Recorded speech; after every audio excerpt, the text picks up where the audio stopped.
Alcor. Yung pong walang lisensya, kanino po kaya ang may responsibilidad nun? Congressman, ako, hindi ko na po masasagot yun dahil Sino sa inyo ang Office of Primary Responsibility para habulin yung mga illegal pogos? Sa natin, parang namamaril tayo ng baril na shotgun to whom it may concern. Ganun po ba? ganun po ang modus nila. May business tax. Tapos tinatanong nyo, magkano yung revenue every year? Sige, for example, Porac, Mayor, what is the annual revenue nitong napasara na Pogo site? Kung di ako nagkakamali, it is standing on an 8-hectare property or 10 hectares ba? Ganun ba kalaki yun? 8 hectares. 8 hectares. Tapos ang daming facility, di ba? Yes. So pati yung realty tax nun, makikita nyo kasi kung magkano yung mga nalagay ng mga infrastructure doon eh. Tinitignan natin, di ba? Tama ba? Admin? Mr. Chair, good afternoon. Ang estimate po ngayon ng aming assessor on the realty that stands on the lot where the Pogo used to operate is around 6 million po. 6 million? Opo. I do not believe you. Lupa lang ho yan o pati yung mga buildings? Yun po ang current actually estimate po ng assessment namin ngayon. Mr. Chair, Yes po, Mr. Chair. Yun po yung current po na assessment po ng realty that stands on the Pogo Hub. 6 million yearly po. 6 million, wait a minute. That was converted, di ba? Na-convert yan, di ba, from agricultural to commercial? Yes. Now it is commercial. Yes, Kasi Mr. sabi mo siguro, 6 million when it was not converted yet.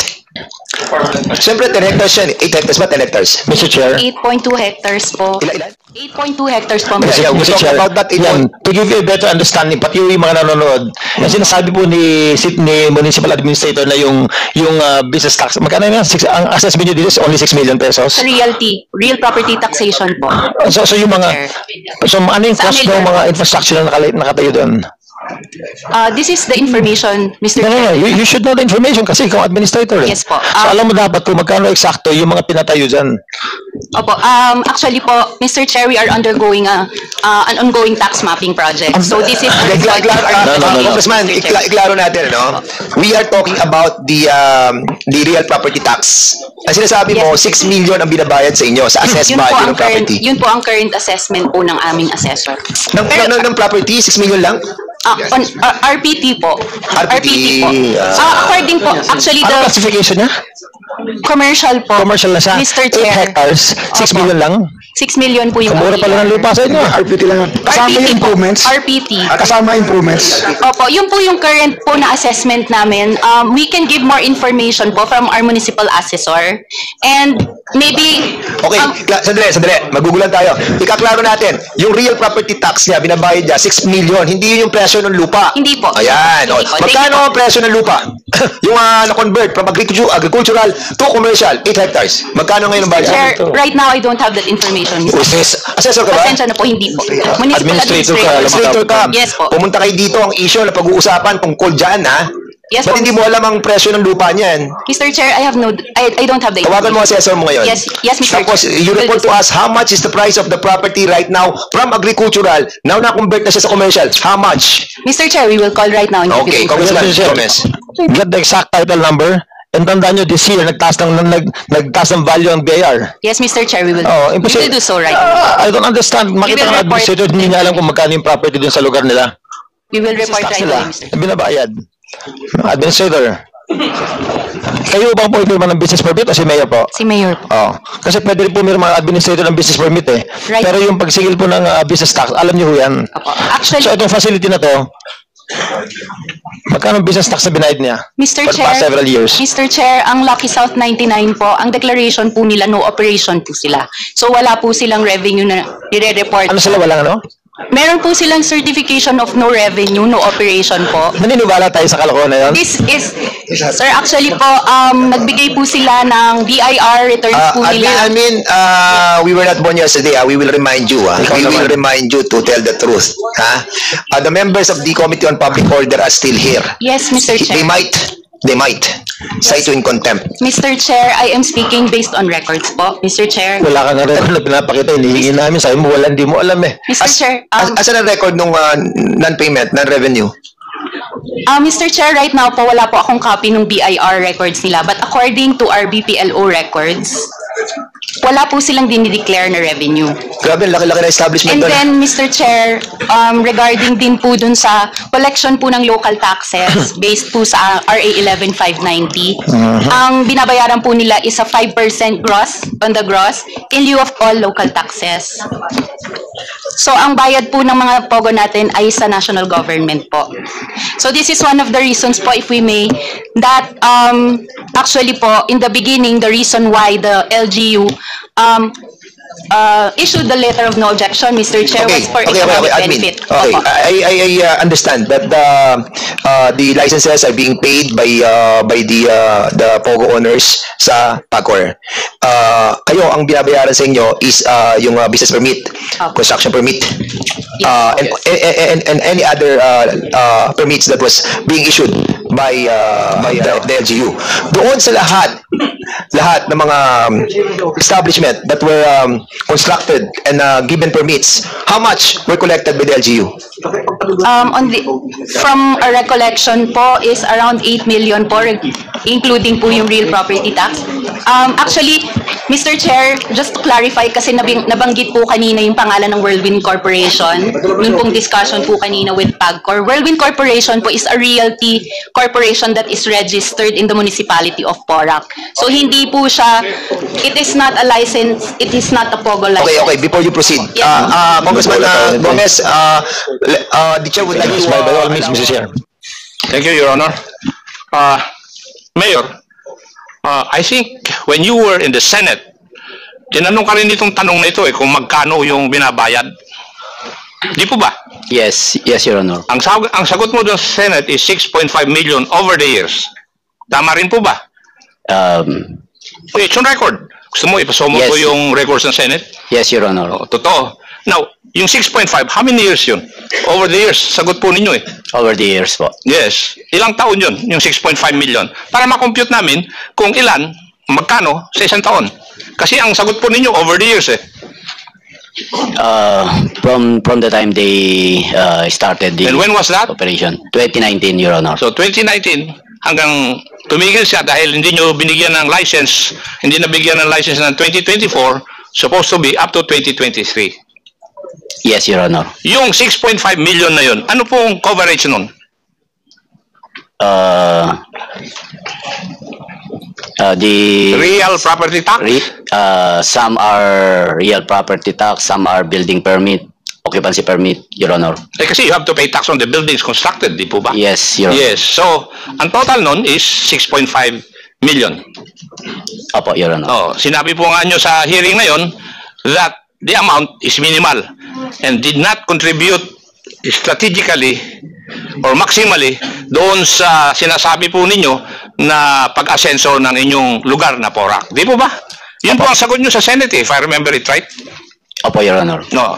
So, that's the... Your Honor, yun po yung binabayad talaga 6.5 over the years.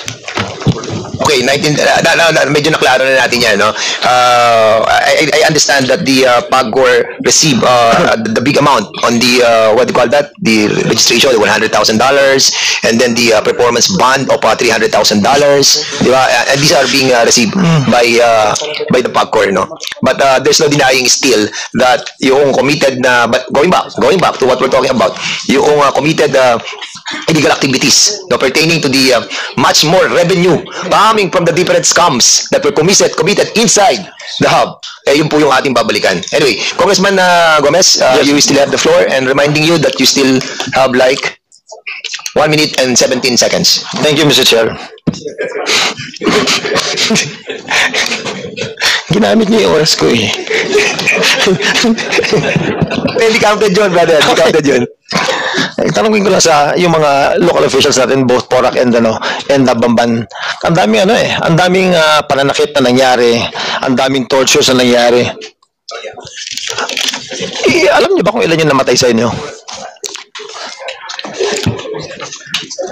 On our part, Your Honor, Wala pong hindi po namin alam. Sa inyo po, sa Bamban. Your Honor, wala rin po akong alam na kung meron namatayan. Ako, hindi ako taga inyo, pero alam ko kung ilan namatay sa inyo eh. 63. Sa Bambang. Pero hindi ko nare-report. Ako, dami no. Kasi, pag I-verify, mayor ka, alam mo lahat ng nangyayari. i-verify natin po. I-verify natin. Kasi ako po ay last June 4 doon pa lang po naging acting mayor. So, that's why, importante kaya nga sasabi sa inyo, ang lakas talaga ng welfare clause na section 16 ng LGU eh. Pwede kayo pumasok sa any establishment under your area of jurisdiction, area of responsibility. Kung hindi nyo ginagamit yung PNP, at hindi rin alam ng PNP, talagang may problema po sa lugar ninyo. Then the DILG will have to summon you. They will really have to question you for being ineffective sa inyong trabaho as LGU officials. Mabigat ho yun, ha? May torture na nangyayari. Andun nakita, oh. Yung iba pinakita doon na mga na-torture, namatay na. Hindi nga, namatay sa loob ng compound ng both Bamban and Porac, pero tinapon sa labas. Alam niyo dapat yan. So, Mr. Chair, the social cost is really too high, Mr. Chair, as compared to the benefits that the IGL is giving their country. Ang daming tinatamaan, Mr. Chair, itong mga IGL na ito. Number one is really the corruption. It corrupts our national government. It corrupts our local government. It corrupts our people. The people in the service. Ang daming illegal activities na nangyayari. It destroys our peace and order situation. Increased criminality, human trafficking. Mr. Chair, mabigat itong problema natin na ito. And a solution must be done. I do not want to say, itigil na natin ito ngayon. But it will really have to be the call of the President whether he wants to stop this or not. It's really his call. On our part, Mr. Chair, we will really have to be, kailangan talaga bantayan natin ang ginagawa ng lahat ng departamento na ito. Which also involves, itong problema natin, Mr. Chair, because of the doings of the BID, it also involves national security. Sa pababaya ng BID, ang daming nakakapasok dito. Mr. Chair, if you take a close look at intelligence reports, dito lang sa paligid natin, sa Congress, sa paligid natin sa Camp Aguinaldo, sa Camp Crame, ang dami ng mga sleepers na, Mr. Chair, na hindi binabantay ng BID. And sleepers are people from other countries that once activated by their country can be formed into a military unit. Ang dami niya, Mr. Chair. In Cagayan, in Cavite, ang dami ng sleepers dito, Mr. Chair. Kasi ang laking problema naman sa BID eh. They are very much corrupted, Mr. Chair, by what's going on. So, Mr. Chair, let us be more prudent. Kailangan lakasan talaga natin to. And kung kinakailangan natin na i-penalize at parusahan itong mga ahensya na ito, Mr. Chair, so be it. Otherwise, this country, mapupunta lang to sa basura. Thank you so much. Okay, maraming salamat po. You extended 2 minutes and a half, no? So that will be subtracted on the next hearing. Okay, thank you, Congressman Gomez. Now, the chair would like to recognize my friend. Baka naman sabihin, walang my friend. Congressman Romy Acop. You are recognized, sir. Thank you, Mr. Chair. I would just like to state that I will go for the second round. Because I told him to limit his query sa 5 minutes lang. Congressman, will you allow Congressman Keith Torres to have some manifestation? Sure. Okay. Thank you, Mr. Chair. In line with the manifestation of, or the statement of Congressman Richard Gomez, Mr. Chair, there is a similar establishment in Lagundi, Mexico, Pampanga, which has not yet been inspected. Now, if we want to put to the test the power of the local government unit, including the committee's power, I move, Mr. Chair, that we do an ocular inspection of this facility, Mr. Chair, in Lagundi, Mexico, Pampanga, which has a similar size, Mr. Chair. Similar size? Yes, of Porac and... I think that is being investigated under the, no? Yes, but Mr. Chair, I agree. Yes, so we will have together with the local government Yes, units, so we will be, and the other agencies that may be involved. bibisitahin natin. Yes, Mr. Okay, Chair. go, sige, thank you. So there's a motion that we will be having an ocular inspection on that area that was mentioned by Congressman Kit Torres. Any second the motion? There's a second motion. Duly seconded. Any objection? Hearing none, the said motion is now approved by the Committee on Public Order and Committee on Games and Amusement. Go ahead, Congressman Akop. You have the floor. Thank you, Mr. Chair. Quiet lamang po, ha? The basis of this investigation is the order of our speaker. Tama po ba? Mr. Chair, tama po? Yes. May I know, kanino po ba ang responsibilidad yung Pogo na may licenses?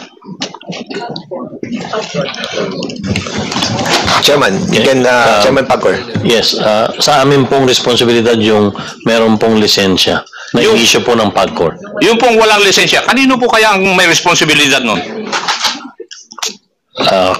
Congressman Akop, hindi ko na po masasagot yun dahil hindi na po sakop ng PAGCOR yun. Pero, Mr. Chairman, would you agree with me that Pogo with licenses would be under the jurisdiction of PAGCOR? And would you agree na yung Pogos without licenses would be under the jurisdiction of law enforcement? I would agree, Congressman Akop. Now, may I ask the law enforcement agencies, sino sa inyo ang Office of Primary Responsibility para habulin yung mga illegal Pogos?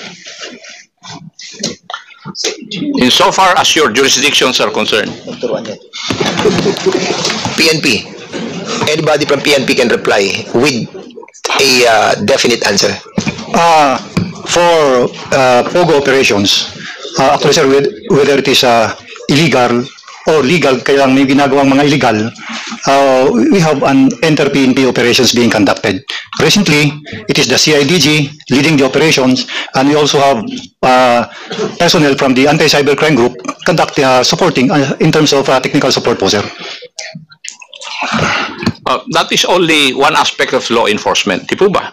If you look at it, most of the arrestees or persons arrested are of foreign nationality. Paano po sila nakapasok dito sa ating bansa? So, hindi lang kayo, hindi nyo responsibilidad yun, di po ba? So, ang pinapakita ko lang po sa atin ay wala pong agency who would be considered as the Office of Primary Responsibility para mag-coordinate ng efforts para matigil ang illegal Pogo. Di po ba? Meron ba? Totoo po, sir. Totoo. And maybe that is the reason why we're having a hard time, or government is having a hard time, na patigilin ng illegal Pogo. Because hindi lang trabaho ng pulis to eh. From the numerous questions and queries of my colleagues, kailangan ito ng maraming interagency approach. Oh, but nobody is taking the cudgel kung sino man na maging in charge.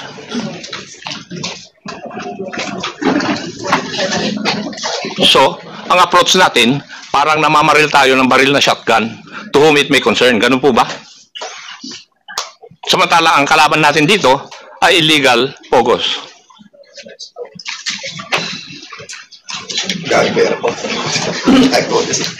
So, ewan ko kung anong government agency ang magkukuha nito. But that is basically the problem that we have now. How do we stop illegal Pogos? Mr. Chair, may I know if the chairman, Altenco, has somebody who has been with PAGCOR even before his time? Si Attorney Jessa Fernandez po, nakasama ko, was with PAGCOR prior to my assumption into office. Thank you. Now, before PRRD came into the presidency, how many Pogos did we have? Sir, prior to the assumption of the president, sir, wala pa po, sir. Wala pa? Apo. PAGCOR po doesn't issue offshore gaming licenses at that time po. Export processing zones, di po ba? Yes. Pero nagkaroon ng issue yan eh. Ano yung issue na involve yung kumpanya ni Mr. Bobby Ongpin? I think he had an issue with PAGCOR, if I remember it right.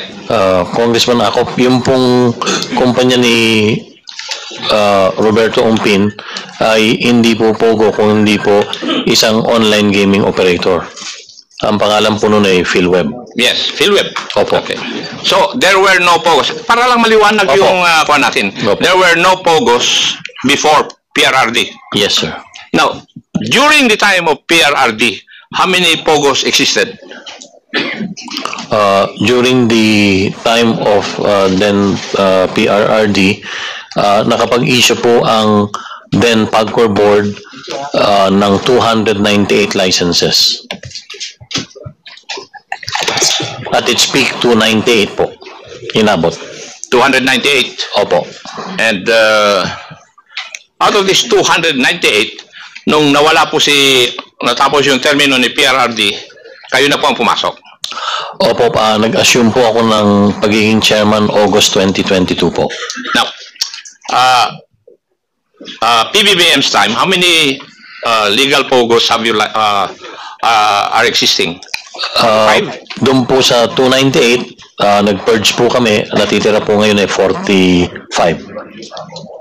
So, ang natitira po ay 253 na illegal Pogos since they have no licenses. More or less po, kung hindi po talaga naghinto ng kanilang operations, definitely they will be called, they will be deemed illegal.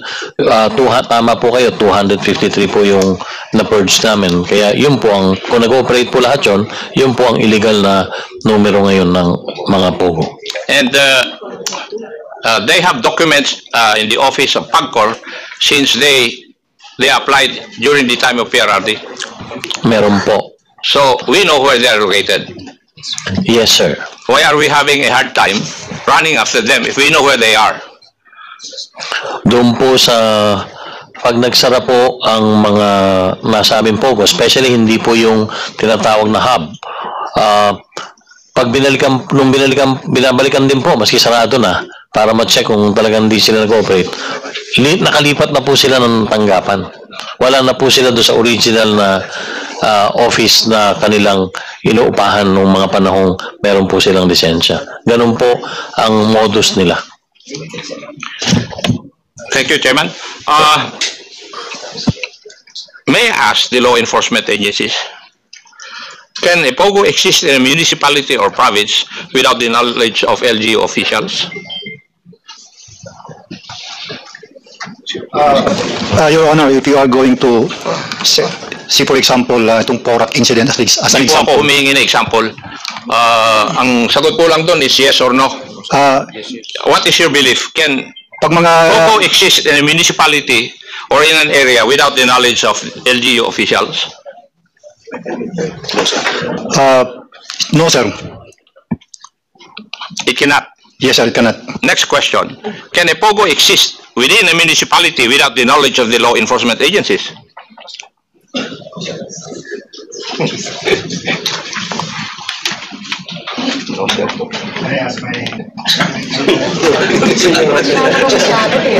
Your Honor, can I ask the CIDG regarding this one? Your Honor, even without us knowing, they can still exist. Hindi nga.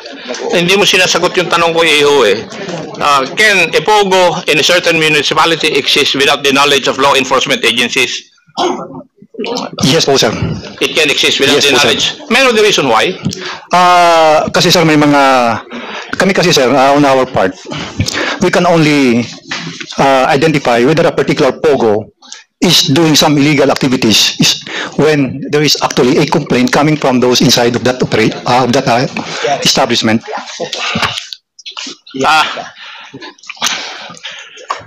Hindi po ba pag for example dun sa Porac o Mamban ba yun? 36 buildings constructed, high-rise buildings. Hindi po nyo, hindi unusual sa inyo yun? When people in the number of 1,000 would enter a certain area, hindi unusual sa inyo yun? Yun sir, ang ginagawa lang po namin sa PNP, if there Hindi nga, are... sagutin mo yung tanong ko. Ang tanong ko lang sa tingin nyo po ba, bilang law enforcement agencies, pinatayo 36 buildings sa isang lugar. Tapos, araw-araw, 1,000 tao ang pumapasok. Would that be usual or unusual? Yun sir, ang tinitingnan po namin sir, lalo na pag mga Hindi gabi. nga, hindi ko tinatanong kung anong tinitingnan mo eh. Sagutin mo yung tanong ko. Is that unusual? Yes po sir, unusual. Oh, then that would have caught your attention. Actually sir, we are conducting our Did monitoring. it catch your attention? Yes sir. O bakit hindi kayo nag-imbestiga? Actually po sir, nag-iimbestiga po kami. Nagpapadala po kami ng mga operatiba namin to verify. Sa case build up po sir, ang pinaka-importante po doon is there should be somebody who will complain. And normally po, may mga victims po dyan na halimbawa, victims of torture, lumalapit sa amin. Yun sir, ang nagiging basihan namin to apply for a search warrant. Now, sige. I don't know who will answer this query, the Department of Justice or the law enforcement agencies. Yung hub is composed of 36 buildings, di ba? Tama. Hindi ko alam kung it is mandated that you should specify the address and the building concerned. Di po ba?